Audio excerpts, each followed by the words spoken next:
Imagine uma crise com a ausência do Estado. Facções do crime organizado e milícia assumem o controle do gás, da eletricidade, da água, dos mantimentos e remédios. Usam a força como já fazem em vários serviços em comunidades pobres brasileiras. É um dos temores dos preparadores e de quem possa atravessar uma crise de grandes proporções no Brasil. Nesta semana, o Senado se reúne e quer que essas organizações se tornem equivalentes.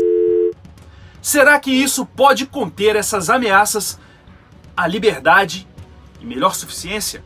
Bem-vindo ao Notas de Preparação, quadro aqui do Missão Carcará, em que eu trago notícias e reportagens sobre a visão sobrevivencialista de preparação e melhor sustentabilidade. Eu sou Matheus Carcará, jornalista há 20 anos de cobertura em tragédias, expedições, aventuras e trago para você um olhar de sobrevivência e preparação para o noticiário. Ao fim do vídeo, as notas que divulgo nas minhas redes sociais, com algumas dicas, informações e perspectivas. Veja aí.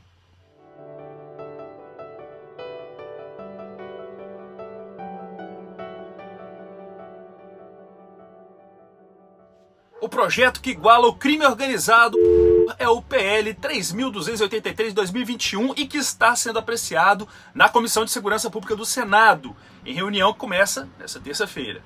A lei a ser alterada é a 13.206 de 2016, que descreve basicamente como sendo uma ameaça usar, transportar, guardar, trazer consigo explosivos, gases tóxicos, venenosos, conteúdos biológicos, químicos, nucleares ou outros meios capazes de promover danos ou destruição em massa.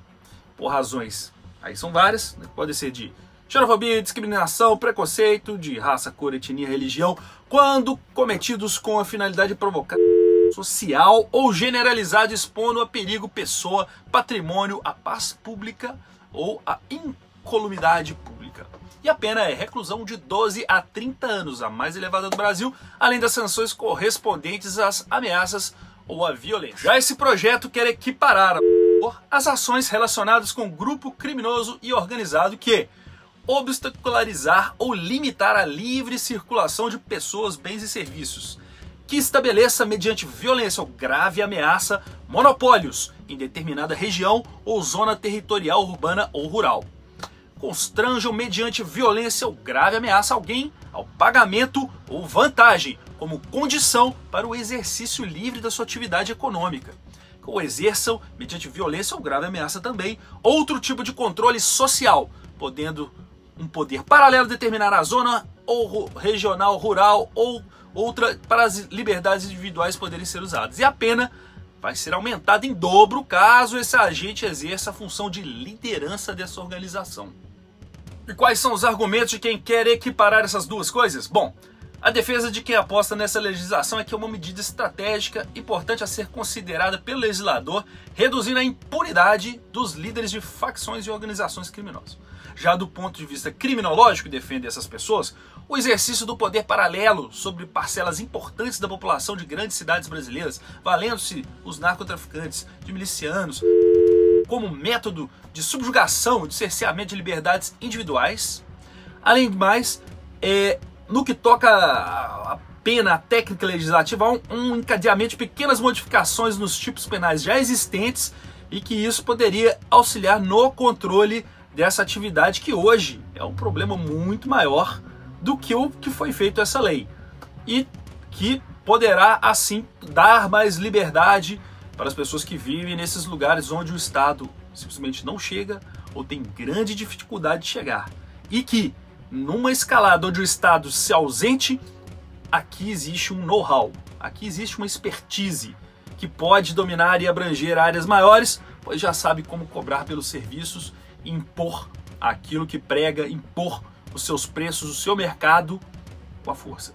Bom, quais seriam os problemas de se igualar essa legislação para o crime organizado? Bom, problema de ordem legislativa. A lei foi concebida para uma coisa e não para o crime organizado.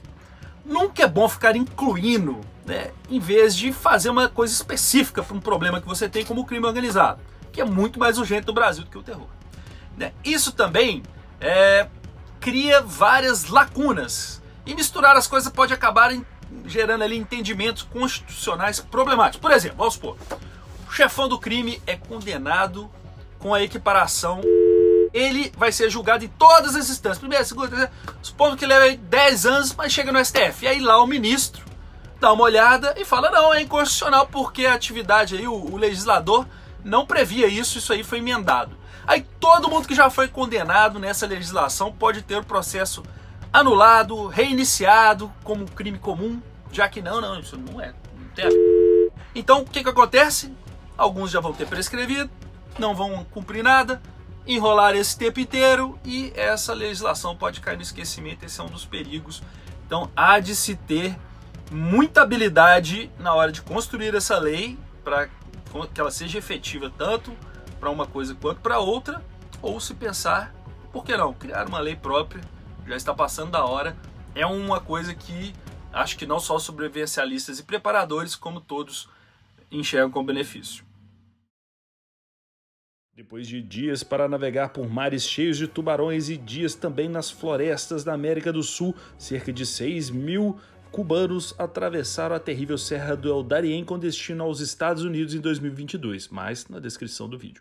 Check-ups médicos, além das doenças rotineiras, devem envolver também ouvidos, nariz, garganta para evitar rolhas de cerume, otite crônica, faringite, sinusites crônicas e outros diagnósticos em fases iniciais. Veja mais na descrição desse vídeo. O isolamento de fragmentos da Mata Atlântica chega a 80% do bioma com áreas de menos de 50 hectares.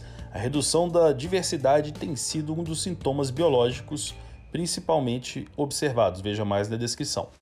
Coleiras com inseticidas podem proteger os cães contra os mosquitos palha e a leishmaniose visceral que é transmitida por eles. Por outro lado, uma pesquisa mostra que os animais não encoleirados dos vizinhos ficam mais expostos. Veja na descrição. As infusões podem ajudar a combater a ansiedade ou nervosismo. A camomila diminui o estresse e acalma. Capim-limão reduz a pressão arterial. Lavanda auxilia no sono. Cidreira reduz o sono e flor de maracujá acalma. Veja mais na descrição.